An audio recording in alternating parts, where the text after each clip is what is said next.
Growing up, my favorite characters were on Taxi. Jim Ignatowski, played by Christopher Lloyd, and Latka Gravis, played by Andy Kaufman. Back then, comedy seemed so much more observational, so much more simpler. It seems like now everything's snarkier and meaner, in my opinion. I agree with that. Taxi was pretty edgy for its day.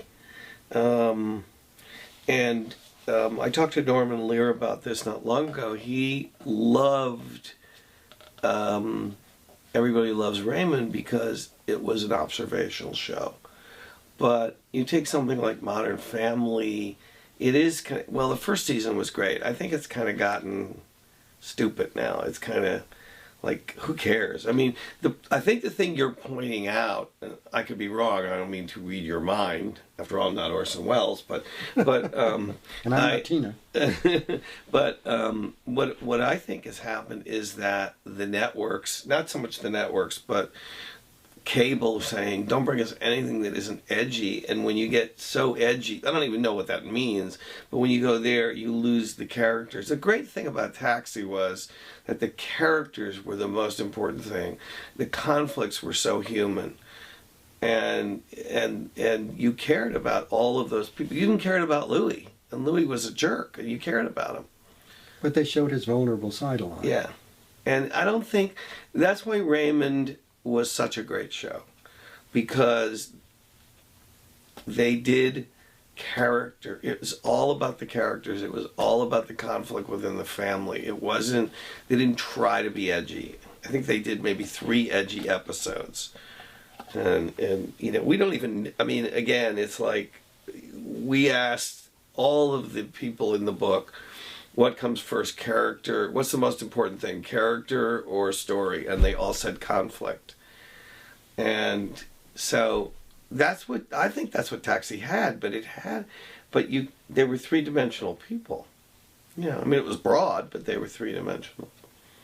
Well, when you spoke to Leonard Stern, he said that it's much harder to write a comedy of love and caring than it is of negativity. Well, I mean, again, it was interesting because he started that by saying, I agree that conflict is the basis of all humor, but conflict doesn't have to be hostile. And that's when he came out and said, I like all of my all my conflict to come out of love.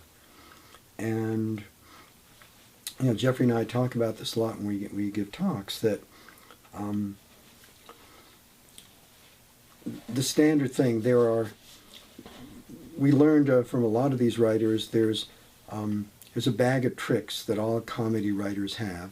So when you need a laugh, there are things like the turnaround joke and things that you just, here's the thing, it'll get you a laugh if you're stuck. And I remember one of them saying to me, the telephone, having the telephone ring at an inopportune time will always get you a laugh. If you have a really tense situation and the phone rings, that'll get you a laugh. If you want to make it a bigger laugh, who's calling at the worst time?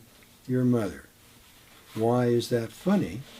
Because your mother has a whole bunch of ideas of how you should be living your life, which are diametrically opposed to yours.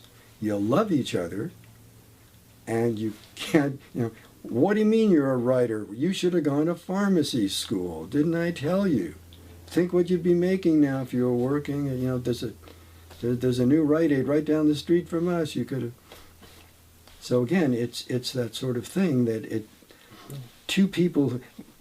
I Love Lucy. Almost every show was people who love each other in conflict, and each one either knows better or will show somebody but it was never like, I'm going to get you, I'm going to smash your face with a hammer kind of hostility.